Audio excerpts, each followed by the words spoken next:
I'm George Giering. I'm the president and CEO of Giering Metal Finishing.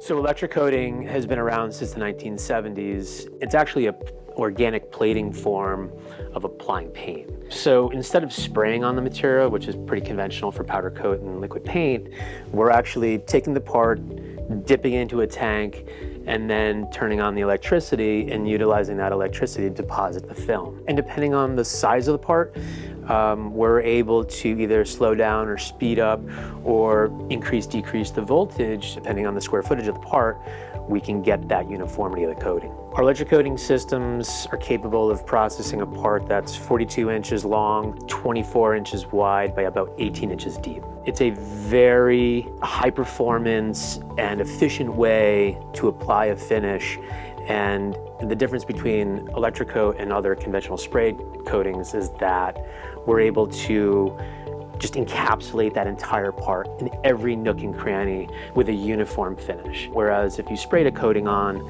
you might be a little heavier here, you might be a little lighter here, in a recess you may not get it. With electrocoat, you get everything. And it's the reason why the automotive industry has used it, because they're able to protect every square inch of their components with electrocoat. It's the reason why cars haven't rusted since the 1980s.